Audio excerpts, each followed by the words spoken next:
तो दोस्तों हम आज कुछ जबरदस्त सॉल्यूशन लेके जाने वाले हैं यहाँ से। और स्वागत है आपका, है ना। तो जैसा कि हम भाग्य और कर्म पे चल रहे थे, और कल जैसा कि हमने बताया था कि कुछ डिपार्टमेंट हमारे पास है, कुछ ईश्वर के पास है। ठीक है। और ईश्वर के पास डिपार्टमेंट कौन से हैं?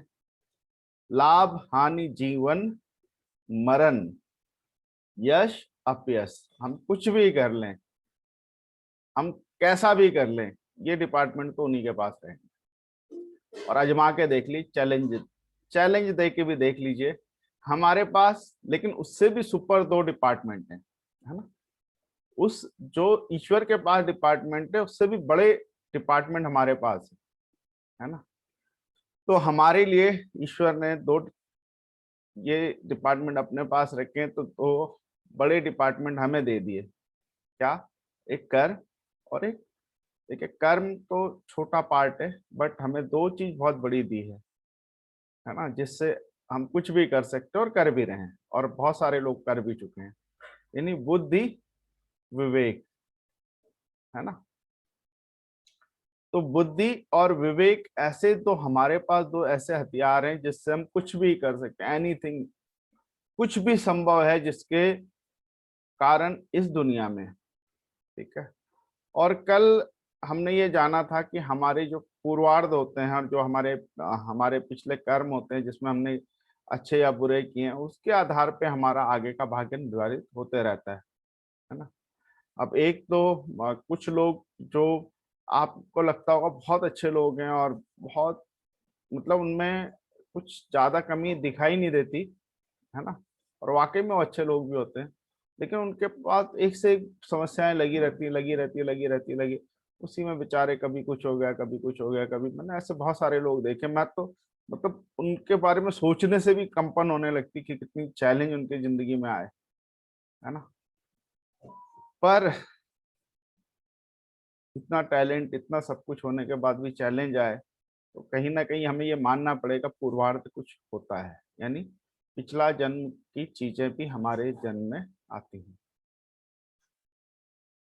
अब हम आती हैं, ये तो ईश्वर का पार्ट है, उसने किया, सृष्टि का पार्ट है, प्रकृति का पार्ट है कि जो होगा, जो कर्म होंगे वो आगे आएंगे, ये तो है।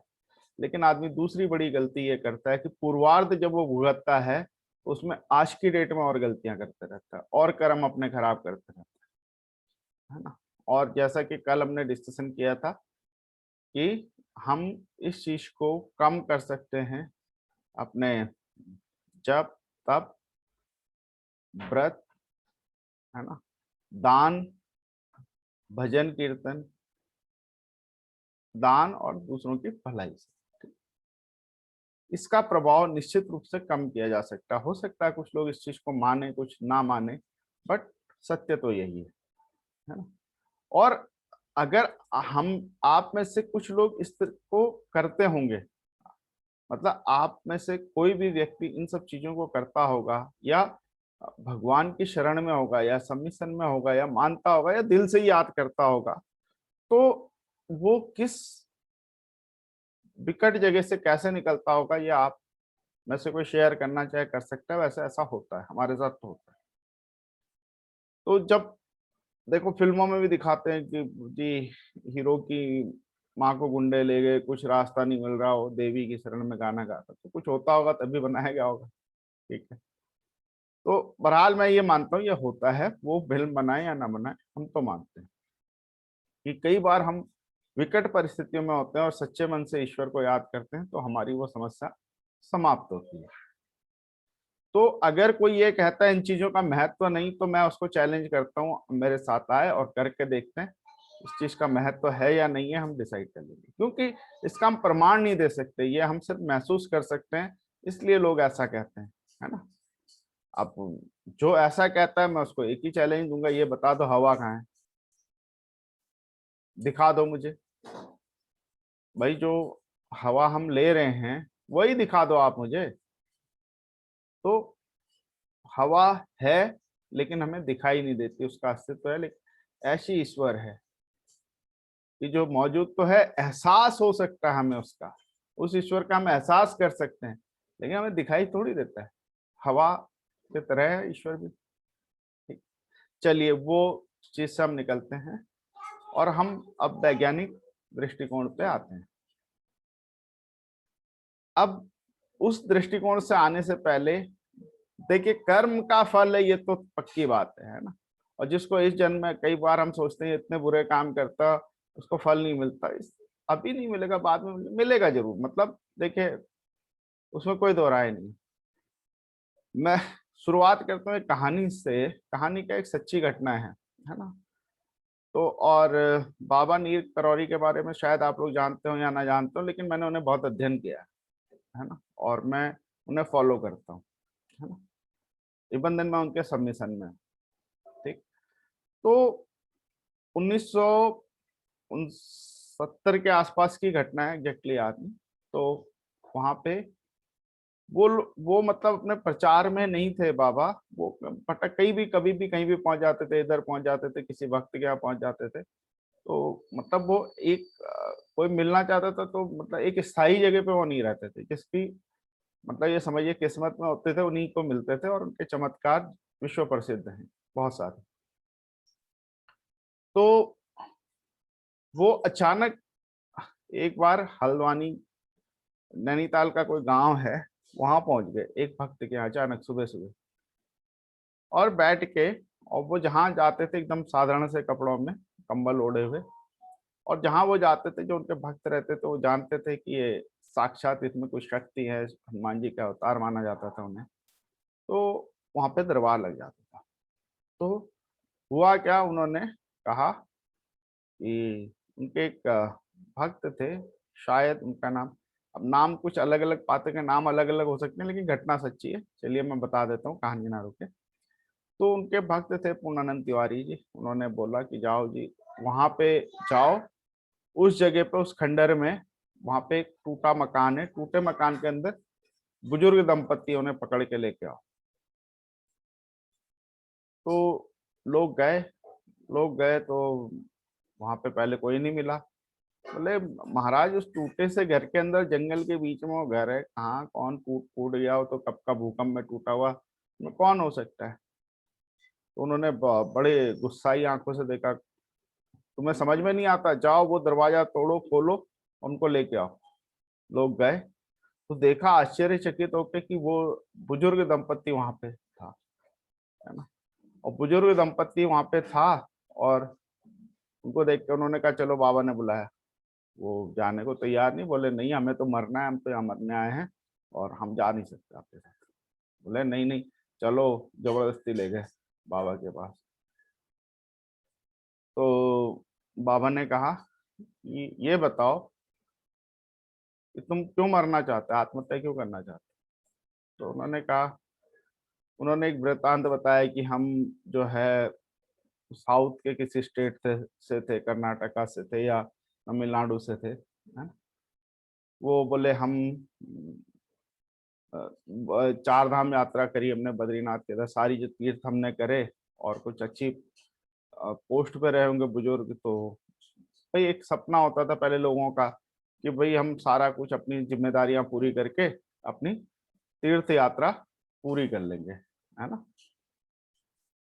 तो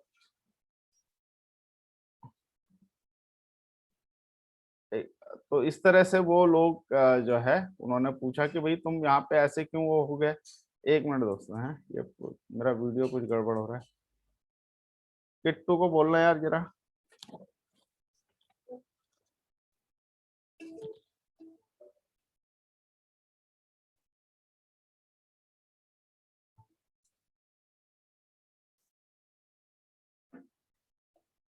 हिमांशु, किट्टू।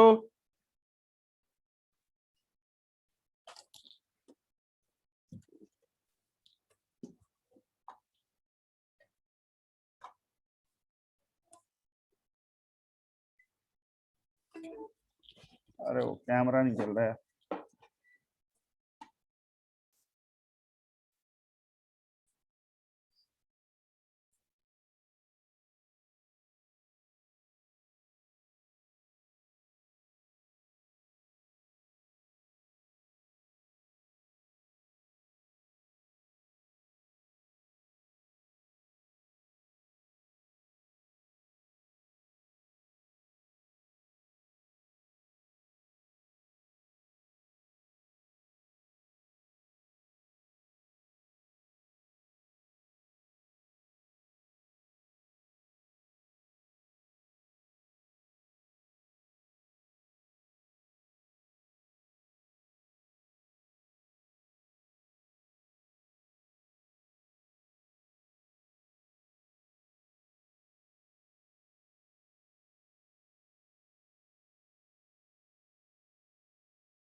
हाँ तो दोस्तों माफ करना, थोड़ा टेक्निकल चैलेंज था।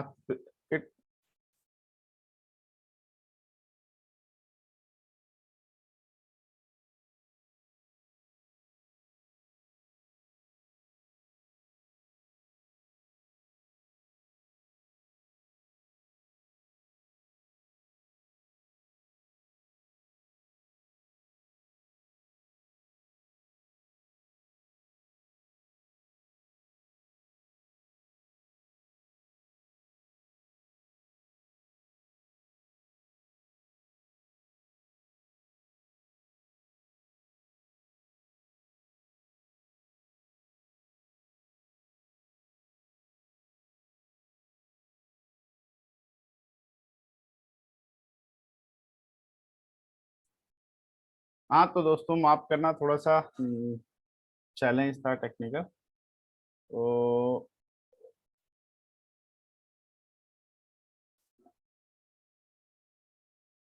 ओके, तो दोस्तों मैं आपको बता रहा था कि वो जो भक्त थे, है ना, वो तो एक बार सेटिंग करूँ। हाँ तो सॉरी है। तो वो बुजुर्ग दंपत्ति वहां निकले, उनको बुलाया गया बाबा के पास। और तो फिर वहां पे जाके उन्होंने उनको सामने खड़े किया, तो उन्होंने पूछा भाई बाबा क्या। तो बुजुर्ग थे, रेपुटेड व्यक्ति थे, अपना पूरा जीवन भर काम किया, अपनी जिम्मेदारियां, और पहले माना जाता था कि जब हम अपनी जिम्मेदारियां पूरी कर लेते हैं तो हमें यात्रा करके हम मतलब ईश्वर को प्राप्त होंगे, हम यात्रा कर लेते हैं, हमें पुण्य मिले। तो वो बुजुर्ग दंपति भी इसी आशा से आए थे, जैसा कि उन्होंने बताया। और वो पूरे चार धाम गए, और वहां पे रास्ते में किसी बस वाले ने, मतलब किसी बस में वो बैठे और किसी ने उन्हें पूरी तरह से ठग लिया, यानी उनका सारा चीज वहां पे उनका चोरी हो गया, हर चीज चोरी हो गई, उनके पैसे रुपए हर चीज। और वो जो वस्त्र में थे वही थे। तो उधर से कोई हल्द्वानी के साइड कोई बस वाला आ रहा था, वो उन्हें बिठाल के लाया। अब उन्होंने कहा कि भाई ऐसा है कि मैं ईश्वर की शरण में आया। अब देखिए ये बात नोटिस करने वाली है कि जो मैं समझाना चाह रहा था कि बोले हम ईश्वर की शरण में आए, हम चार धाम हमने यात्रा करी, सारी यात्राएं करी, ईश्वर का नाम लिया, हम भगवान विष्णु के भक्त हैं, सब कुछ हैं, बद्री धाम आए थे, और उसके बावजूद हमारी चोरी हो गई। ये ईश्वर हमारे साथ कर क्या रहा है, ईश्वर हमारे साथ। तो वो इस बात से, क्योंकि इतनी भक्ति श्रद्धा लेके आए थे वो, कि वो इस बात से इतने निराश हुए कि वहीं जहां बस वाले ने छोड़ा तो वहीं से घूमते टहलते किसी मकान में चले गए, और उन्होंने कहा बिना खाए पिए हम अपना जीवन इस खंडर में त्याग देंगे। और वो किसी को पता नहीं। तो उनके पास तो दिव्य दृष्टि थी, उन्होंने देख लिया कहीं ना कहीं कनेक्ट, ईश्वर ईश्वर से कनेक्टेड रहता है, तो मदद करने के लिए ईश्वर ही भेजता है। तो जब बाबा ने ये बात सारी सुनी, उन्होंने कहा कि देखो आपने जो ये आत्महत्या का निर्णय लिया है ना, आपने ये नहीं देखा आपके प्रारब्ध कट रहे हैं, आपके पूर्व जन्मों का, आपने ईश्वर को दोष देना शुरू कर दिया है ना? जबकि आप प्रयास करके घर पहुंच सकते थे, आपका एक कोई काम कर्म कटा, कोई प्रारब्ध आपका कट गया है ना, और आपने इस तरह से वो किया, आप ईश्वर को ऊपर से कष्ट और दे रहे हो, ईश्वर को कष्ट दे रहे हो, यहाँ हमें आना पड़ा। और फिर उन्हें जो भी है लोगों ने पैसे इकट्ठे करके को दिया, काफी पैसा आसपास के लोगों ने इकट्ठा किया, उन्हें यात्रा के लिए उन्हें वापस उनके घर भेजा। तो कहने का मतलब, और ये प्रत्यक्ष ये कहानी जो है, एक बुक है मिरेकल ऑफ लव, जो इंडियन ने नहीं लिखी है, वो एक अंग्रेज ने लिखी है, वो जो बाबा नीव करौरी का बहुत बड़ा भक्त है ना। तो उसने एक बुक लिखी है जिसमें बाबा के चमत्कार उन्होंने संग्रहित किए हैं, और उस बुक का नाम है मिरेकल ऑफ लव। आप पीडीएफ में भी अवेलेबल है नेट पे, आप चाहे तो पढ़ सकते हैं कि हमारे यहाँ कितने बड़े बड़े संत हुआ करते हैं, बहुत सारे संतों के बारे में है।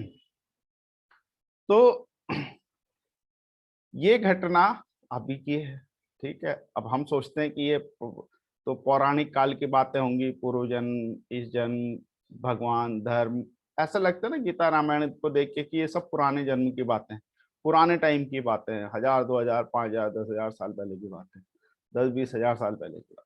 लेकिन ये कलयुग में भी इस तरह के चमत्कार होते रहते हैं, जिससे कि हमें ये मानने पे विवश होना पड़ता है कि ईश्वर एग्जिस्ट करता है और हम उसका लाभ ले सकते हैं, है ना।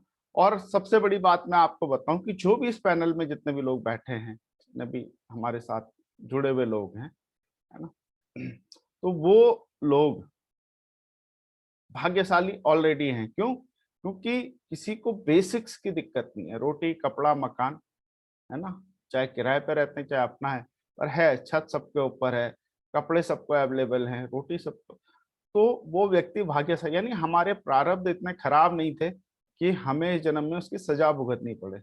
सजा कैसे भुगतते हैं? अंग नहीं मिला आपको, कुछ और चीजें हो गई, ऐसे हादसे हो गए, आप मतलब बहुत सारी ऐसी चीजें हो गई कि आपके परिवार में कुछ ऐसा हादसा हो गया, बहुत सारे दुर्भाग्यशाली, तो बहुत सारे दुर्भाग्य की बात हम करेंगे नहीं, क्योंकि हम क्यों उसका अफर्मेशन करें, ठीक है।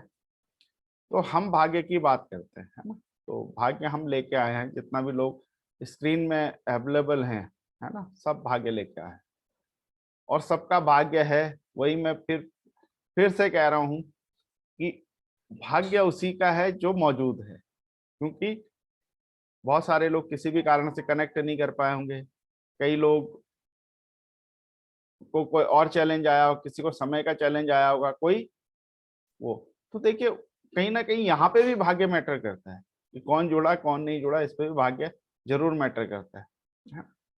तो अब दोस्तों क्या इसे बदला जा सकता है ना, ये तो हमने कल कहा था कि भक्ति से बिल्कुल इसे बदला जा सकता। भक्ति का कोई भी तरीका है, विधि विधान से करिए या मन से के भजन कीर्तन करिए या कुछ भी अपने आप को सबमिट करिए ईश्वर के ऊपर, तो निश्चित रूप से स्थितियां बदलने लगती है। अगर आपका किसी का पूर्वज, अब हमारा चैलेंज क्या है?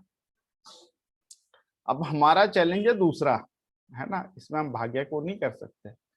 हमारा चैलेंज क्या है? हमारा चैलेंज है कि हमें कुछ मन चाहा, देखिए बेसिक्स की किसी को दिक्कत नहीं है, हमारे को जो मन चाही, जो हमने सोचा, जो हमें अच्छा लगा, जो हमें अट्रैक्ट किया, हमने एक वो मंजिल तय की, और हमें लगता है कि हमें आर्थिक लेवल पे उस जगह होना चाहिए, क्योंकि जीविकोपार्जन के लिए हमें अर्थ की जरूरत है, बहुत सारे कामों के लिए अर्थ की जरूरत, धन की। और हमारी एक लाइफ स्टाइल होती है, हम चाहते हैं उस लाइफ स्टाइल से ऊपर हमारी लाइफ स्टाइल हो, और उससे ज्यादा हमारे पास धन हो, ताकि हम फ्रीडम जीने का फ्री फील कर सकते और अपने पसंद के काम कर सकते। अब सबसे पहले तो ये जानिए कि हमें पता है भी कि नहीं है कि हमारी डेस्टिनी तो बदली जा सकती है, डेस्टिनेशन हमें पता है कि नहीं, हमारा जो गंतव्य स्थान है जहां हमें पहुंचना है वो पता है कि नहीं, है ना। तो कई लेवल पे हो सकते हैं, जवानी में हमारी उमंग और वो चीजें कुछ होती है, हमारी चाहतें कुछ होती है, बचपन में कुछ होती है ना। और जब हमारा जीवन धीरे धीरे पूर्ण होने की तरफ आता है, तो तब हमारी प्रायोरिटी बदल जाती है और हम कुछ और सोचने लगते हैं, है ना।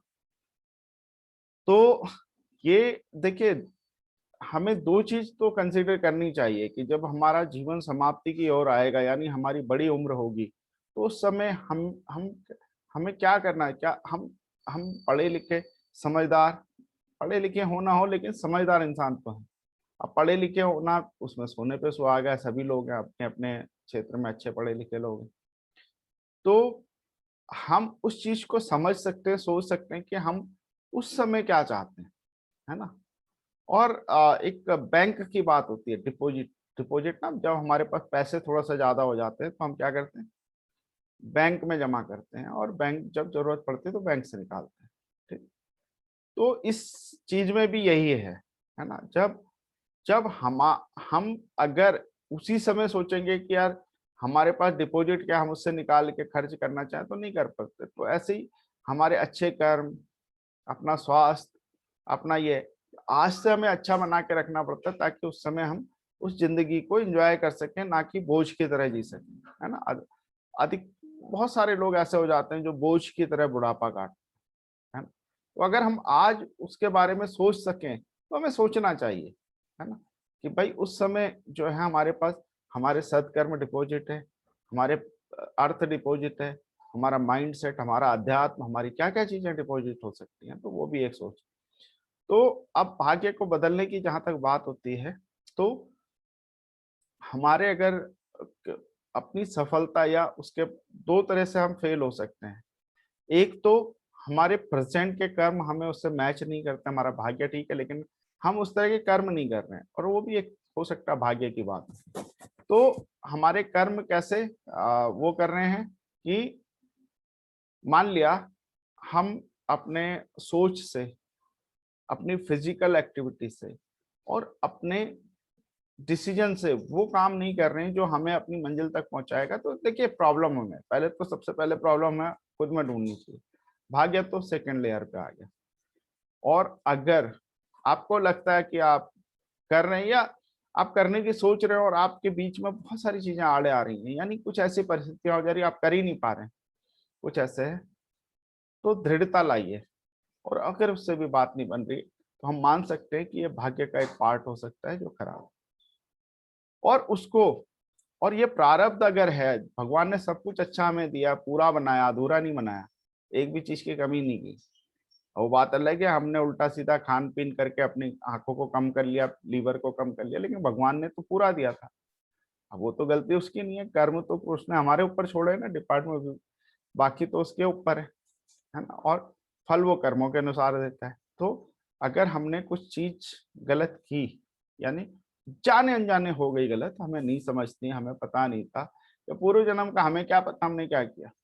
जब कुछ चीजें नहीं पता होती, तो अगर मान लिया मुझे पता हो मैंने गलती की, और भाई एक व्यक्ति ने मुझे मतलब या तो सजा देगा या उसका मतलब अच्छा भी वही करेगा बुरा भी वही करेगा, और जब मैं भटक लिया मुझे पता चल गया यार उसके अलावा आप कुछ नहीं हो सकता, और उसकी नजर में मैंने गलती की है, अपनी नजर में करी हो ना करी हो, उसकी नजर में मैंने गलती की है, तो मुझे क्या करना पड़ेगा।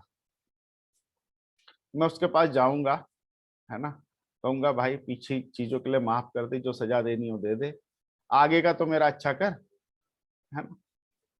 तो ऐसी ईश्वर के साथ है कि हमारी गलती है, या तो हमें पता है या हमें ही नहीं पता है, हमें पता भी नहीं, कई बार तो हमें लगता है हम सही करते जा रहे हैं, है ना, लेकिन जाने अनजाने हम कौन सा चीजें कर रहे हैं। मैं कुछ चीजें बताना चाहूंगा आपको, है ना। हम चलते तो कई कीड़े मकोड़े हम नहीं जानते हैं ना, हम चाहते हैं नहीं, हम जानते कि कितने कीड़े मकोड़े हमारे उसमें मरे, है ना।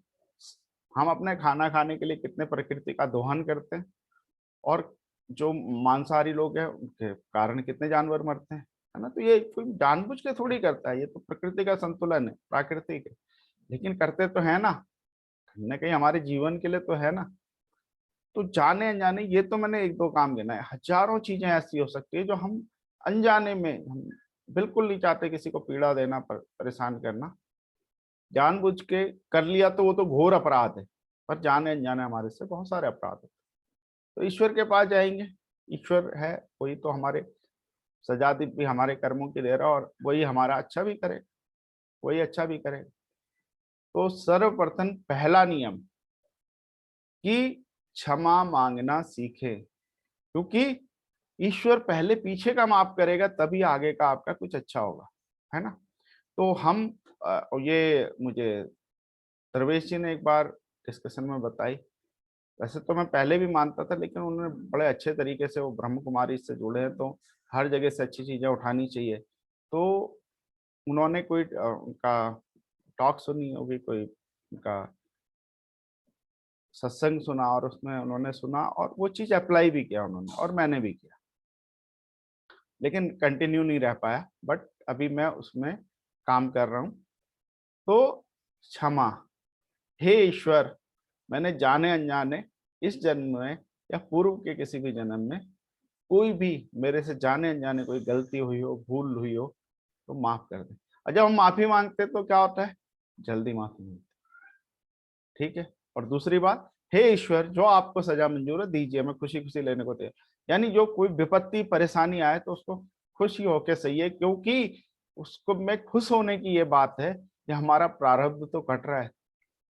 हमारे देखिए एक हमने अपराध किया, अब मान लिया मैंने किसी का मर्डर कर दिया और मैं बिल्कुल मुझे अपनी गलती का एहसास हो गया, बहुत बड़ा एहसास हो गया है, और वो परिवार मेरे सामने रहता है, रोज मैं उसे देखता हूँ। देखिए, अगर मुझे कई बार सजा ना मिलना भी ना बहुत बड़ी सजा होती है।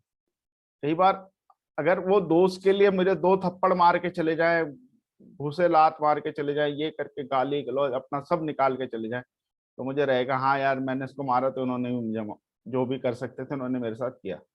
अगर वो कुछ ना करे, वो सक्षम है, वो भी सब कुछ होने के बावजूद तो कुछ ना करे, तो मेरी आत्मा जी नहीं पाएगी, है ना। या मैं सजा नहीं मिलती तो क्या होता है कि खुद आदमी को जीना भारी हो जाता है। ये उन अपराधियों से पूछिएगा, है ना। कहानी सुना सकता है लेकिन कहानियों में टाइम चला जाएगा। पर यह होता है कि हमें सजा भी मिलनी चाहिए। सजा मिलने से हमारा मन फ्री हो जाता है, हमारे बंधन मुक्त हो जाते हैं। जब किसी काम की सजा हमें मिलती है तो हम हमें लगता है कि यार चलो इस चीज का दंड हमें मिल चुका है, अब बस हो गया, अब आगे बढ़ते हैं, है ना। और दंड नहीं मिलता तो पता नहीं कब मिलेगा, संशय रहता है, बहुत सारी चीजें होती। तो सबसे पहले तो हम क्षमा मांगना सीखे। रोज हमें सुबह शाम किसी भी टाइम, दोनों समय क्षमा जरूर मांगनी चाहिए, क्षमा जरूर मांगनी चाहिए। और ईश्वर से रोज हमें अपने उन, ठीक है कोई ऐसा कह सकता है मैंने आज तक कोई गलत काम नहीं किया, या मेरे से नहीं हुआ, या पिछले जन्म में भी नहीं हुआ होगा, तो भैया अनजाने में तो हुआ होगा, जानते में नहीं हुआ, अनजाने में हुआ। तो उन चीजों को जो हम देख नहीं सकते, जो हमने देखे नहीं है, उन चीजों की भी हम क्षमा मांग लेंगे, क्या घट जाए। ईश्वर से क्षमा मांगे, उसका एक फॉर्मेट है, दरवेश जी से रिक्वेस्ट करूंगा वो ग्रुप में डाल दें, है ना। जो भी इसको अपने जीवन में शामिल करना चाहे वो कर सकता है। इससे आपके भाग्य सुधार की प्रक्रिया शुरू होगी। सेकंड चीज, है ना, आज 2 ही चीज पे बात करेंगे, बगली अगले आगे 2-3 चीजें हैं वो कल बात करेंगे, क्योंकि अब समय ऑलमोस्ट हो रहा है। तो दूसरा है जो है कि धन्यवाद जरूर कहिए। मान लिया आप मुझे कोई चीज देते हैं और मैं लेके चल देता हूँ, और आपको पलट के देखता भी नहीं और धन्यवाद भी नहीं कहता, आपको कैसा लगेगा। अगर ईश्वर ने हमें पूरा शरीर दिया, सब कुछ दिया, हमें बेसिक चीजें दी, सब अच्छा दिया, है ना। अब खुश होना तो हमारे मन पे निर्भर करता है, हम खुश हो सकते हैं, नहीं हो सकते हैं, जो भी है ना। खुश होना तो मन की बात है, पैसे से थोड़ी खुशी आती है, अर्थ से थोड़ी खुशी आती। ठीक है, हमें हासिल करने का एक जज्बा हमें चाहिए भी, ज्यादा से ज्यादा चाहिए, है ना। ये हमारी वो है। पर क्या हम धन्यवाद देते हैं रोज। आज का दिन हमें मिला और हम इतनी अच्छी मीटिंग में बैठे हैं, क्या हमने उसका धन्यवाद किया। तो हमें इस चीज को रोज प्रैक्टिस में लाना है। दुनिया पलट जाए, कुछ इधर से उधर हो जाए, कोई समस्या आ जाए, कोई विकट हो जाए, क्षमा मांगना और धन्यवाद देना तो जिंदगी में गांठ बांध लीजिए। ये 2 चीज से शुरुआत करेंगे। साइंटिफिक भी है, साइंटिफिक है, आपके अवचेतन मन में इतना अच्छा प्रभाव पड़ता है। अगर साइंस के दृष्टिकोण से देखेंगे तो ये 2 चीजें आप अपने प्रभाव, मतलब ये चीजें करते हैं तो आपके व्यक्तित्व में चमत्कारी आकर्षण आता है, लोग आकर्षित होते हैं, आपकी सक्सेस अट्रैक्ट होती है आपकी तरफ। तो दोनों दृष्टिकोण से सबसे पहला मैंने बोला, भाग्य को बदला जा सकता है, बिल्कुल बदला जा सकता है। बदलने की प्रक्रिया पहले मैंने एक बताई थी, अभी मैं दूसरी बता रहा हूँ, है ना। अगर आप जब तब ये सब चीजें करते हैं, धार्मिक चीजें करते हैं विधि विधान से, उससे आपका कटता है, निश्चित रूप से कटता है ना। और देखिए, एक चीज 2 मिनट के लिए और कहना चाहूंगा। कई लोग ज्योतिषी के पास जाते हैं, है ना, और वो कुछ बताता है इधर करके, किसी को नॉलेज होता है, किसी को नहीं होता है। तो किसी को नॉलेज होता है, किसी को नहीं होता है, किसी को कुछ, किसी को कुछ। तो लेकिन जो भी, लेकिन उसमें एक बात कॉमन होती है, जो अच्छा साइकोलॉजिस्ट होता है ज्योतिषी, है ना, वो, हालांकि वो भी पूरा विज्ञान है, अब कौन कितना जानता है, विज्ञान में ये होता है कि किस लेवल का जानने वाला किसके पास आप जाते हैं। अब उसमें एक चीज होती है, उसने एक आपको नग दिया, का इसे पहन लेना, आपका हो जाएगा। अब एक हम विश्वास करते हैं, एक हम विश्वास नहीं करते। कई बार विश्वास भी फलता है, हम 100% सबमिशन में कि जरूर ये मैंने पहना अच्छा होगा, तो अगर मन, वो भी तो एक अफर्मेशन है, अफर्मेशन करते रहेंगे निश्चित रूप से अच्छा होगा। या कोई पंडित बोलता है कि आप ये मंत्र का जाप इतने टाइम तक इतने बार करिए, तो क्या वो वाइब्रेशन हमें नहीं मिलती? लेकिन हम अगर उसको प्रॉपरली फॉलो करें और हम सोचेंगे आज मैंने जब शुरू किया कल मुझे रिजल्ट मिल जाए, ऐसा तो नहीं होता है। लेकिन हाँ, लंबे समय तक करेंगे तो वो वाइब्रेशन अगर हम सही तरीके से फॉलो कर रहे हैं, इसीलिए कहते हैं इन सब चीजों को सही तरीके से करना चाहिए। तो सही तरीके से फॉलो, क्या वो वाइब्रेशन पॉजिटिव हमारे नहीं मिल रही? क्या वो चीजें हमारे अंदर नहीं आ रही? निश्चित रूप से आ रही है। वो पंडित ज्ञानी हो ना हो, वो ज्योतिषी जानने वाला हो ना हो, कुछ भी हो, लेकिन काम करता है हमारा विश्वास, है ना, उस पर भी करता है। तो कहीं ना कहीं वहां से भी, विश्वास से भी भाग्य बदलने की शुरुआत होती है, बिल्कुल होती है। तो दोस्तों, दो चीज आप गांठ बांध के रखिए, हमें रोज क्षमा मांगनी है, और ये सुबह उठते ही मांगनी है, और धन्यवाद देना है। दे के करिए, ये रोज करके देखिए, 2 दिन करके देखिए, आपको आपकी जिंदगी में हल्कापन महसूस ना हो ना, तो हम कुछ भी हारने को तैयार हैं। बिल्कुल, बिल्कुल गारंटी के साथ कहता हूँ। तो दोस्तों चलिए, एक टाइम ऑलमोस्ट हो गया है, तो एक कमेंट्स ले लेते हैं हम। 2-2 मिनट के 2 लोगों से कमेंट्स ले लेते हैं। पहले हम राजेश शर्मा जी से कमेंट्स लेते हैं, फिर हम 2 मिनट का कमेंट्स लेंगे दरवेश जी से। सभी को नमस्कार। राजेश जी, आपने बहुत शानदार आज ये बात कही है। इसके लिए मैं जल्दी से, ये ना आपने जो नीम करोली बाबा की बात कही है ना, ये विश्वास से भी सर बहुत कुछ डिपेंड करता है। भगवान एक बार चले जा रहे थे आकाश से, और नीचे लोग बहुत चिल्ला रहे थे, प्रभु आ जाओ, दर्शन दे जाओ। भगवान ने सोचा आज चलो इन्हें दर्शन दे देते हैं, और वो उनके पास पहुंच गए। तो लोग अपना भजन में, कीर्तन में लगे हुए थे। जब सामने किसी को देखा, पूछो कौन हो, उन्होंने कहा मैं भगवान हूँ, आपने ही तो, तुम लोग तो मुझे बुला रहे थे। उन्होंने कहा ऐसे तो बहुत भगवान आते हैं, चलो बेकार की बातें मत करो। प्रभु ने कहा ठीक है भैया, जब तुम्हारी किस्मत में नहीं है। प्रभु फिर वापस चले गए, और लोगों ने फिर ढोलक बजानी शुरू कर दी, प्रभु आ जाओ, दर्शन दे जाओ। तो ये विश्वास पे भी बहुत कुछ डिपेंड करता है, और आपके भाग्य पे भी डिपेंड करता है। दूसरी बात आपने कही, अफर्मेशन की बात कही, मैं बिल्कुल साक्षात प्रमाण हूँ। और मैं बहुत शुक्रगुजार हूँ कि आपके जैसे इंसान से मेरा वास्ता हुआ है। आप जानते हैं 2 साल से हम लोग टिकटॉक को लेके कितना वो कर रहे थे, लेकिन जिस दिन आपने मुझे कहा कि आप इससे भी थोड़ा सा कॉन्सेंट्रेट करो, आज मैं देखता हूँ कि ठीक है, जीवन में थोड़े ऊपर नीचे कष्ट है, लेकिन मैंने देखा है कि आपके बहुत अच्छे रिजल्ट आए। आज समय कम है, मैं दरवेश जी को भी इस विषय पर सुनना चाहूंगा, क्योंकि उनका बहुत अच्छा ज्ञान है। जी राइट। बिल्कुल, धन्यवाद राजेश जी, आपने इस चीज को रिकॉग्नाइज किया और रिजल्ट आपके सामने। तो फाइनल कमेंट्स लेते हैं दरवेश जी से। दरवेश जी प्लीज। या आप सभी लोगों को नमस्कार। राज जी, बहुत ही जबरदस्त तरीके से आपने चीजों को कंक्लूड कर रहे हो, और बहुत सारी चीजें बिल्कुल आपने बहुत अच्छे, मतलब जो कनेक्शन है सबके बीच में, वो बेहतरीन तरीके से आप सबके सामने लेके आ रहे हो। ये बहुत बड़ी आपके अंदर एक खासियत है और बहुत इंपॉर्टेंट है। नॉर्मली क्या है, कुछ चीज हम लोग डायरेक्ट किसी को बोलते हैं तो लोगों को फर्क नहीं पड़ता, लेकिन उसी चीज को अगर बेहतरीन तरीके से स्टोरी से कनेक्ट करके अगर हम लोगों को रिप्रेजेंट करते हैं, एक तरह से पकवान बनने वाली बात हो जाती है। खाना रॉ मटेरियल और एक बढ़िया सुगंधित खाना जिसको बोला जाता है, उस तरीके से आप चीजों को देते हो, तो उससे वो क्या है, एक सबकॉन्शियस माइंड वो चीजें जाती हैं, तो कहीं ना कहीं वो एक लाइफ में इम्पैक्ट डालेंगी। क्यों इम्पैक्ट तो वही चीज डालेंगी जो सबकॉन्शियस माइंड में हमारे होती है।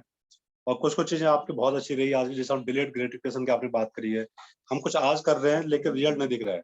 मतलब मैं कोई काम कर रहा हूँ, कोई जॉब कर रहा हूँ, बहुत मेहनत से बिल्कुल अपने तन मन धन लगा के काम कर रहा हूँ वहाँ पे, लेकिन मुझे उस रिजल्ट नहीं मिल रहा है।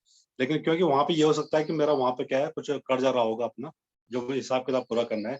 लेकिन जैसे में मेरा टाइम खत्म होता है, तो तुरंत क्या है, मेरी लाइफ में बहुत अच्छा होना शुरू हो जाता है। तो उसको डिलेड ग्रेटिफिकेशन, हम साइंटिफिक की बात कर रहे थे ना, तो इसको जो जो वैज्ञानिक ने प्रूव कर रखा है, डिलेड ग्रेटिफिकेशन हमारे कल्चर में नहीं है लेकिन दूसरे वर्ड में हो सकता है।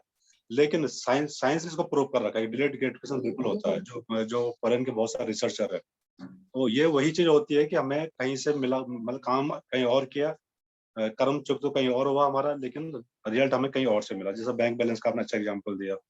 इसके अलावा हम, जैसे आपने कहा, भगवान से प्रार्थना जरूर मांगनी चाहिए हमें। ये नहीं करना चाहिए कि हम हमारे दुख खत्म करो, हमें इतनी शक्ति दो कि हम इन दुखों को सहन कर सकें बहुत बेहतरीन तरीके से। जो भी परिस्थिति आप हमें दोगे, हम उनको सहन करते हुए वो उनको उनसे बिल्कुल बेहतर तरीके से बाहर निकले। तो हमें हमेशा जरूर ये चीज मांगनी चाहिए। और बहुत सारी चीजें हैं, मेरे पास कुछ स्टोरीज हैं जो मतलब पूर्व जन्म से रिलेटेड है, वो एक्चुअल है। उसके बारे में रिसर्च हो रखी है, रिसर्च पेपर छपे हैं उसके। तो अगर टाइम लगेगा कल परसों में, तो मैं 2-3 स्टोरी आप लोगों से शेयर करना चाहूंगा कि ये सब चीजें वाकई में पूर्व पुनर्जन्म, डिलेड ग्रेटिफिकेशन, इवन जो हम पैदा हो रखे हैं ना, मैं इसी घर में क्यों आया, इसको मैंने खुद चूज किया। मतलब मैं खुद चुनाव करता हूँ। जब आत्मा शरीर छोड़ के जाती है, तो जब उसको पिक्चर दिखाई जाती है पूरी कि आपने, आपका ये कर्म था, आपका यहाँ पे, आपका ये आपका चुप तो होना रह गया है, तो आत्मा खुद डिसीजन लेती है कि मुझे मुझे मुझे वहां पे भेजो। अब मैं यहाँ पुत्र बनूंगा, तब इनकी सेवा करूंगा, या मैं वहाँ पत्नी बन के इनकी सेवा करूंगा, या जो भी XYZ। तो बहुत सारी चीजें हैं जो हमें जरूर समझनी चाहिए, और कहीं ना कहीं ये हमारी लाइफ को जरूर इम्पैक्ट डालती है। Over to you. बिल्कुल ध्रुवेश जी, कल हम आपको सुनना चाहेंगे, बिल्कुल है। और कंक्लूड भी करते जाएंगे चीज़ों को और आपको भी सुनेंगे। तो दोस्तों, बहुत अच्छा रहा, और उम्मीद है आपको एक छोटा सा, देखिए आज से ये करके देखिएगा, क्षमा मांगना और दूसरा धन्यवाद देना। आज से शुरू करिए, बाकी की कहानियां, बाकी की सॉल्यूशंस आगे आएंगे आने वाले समय पे। आप सभी लोगों का जुड़ने के लिए धन्यवाद।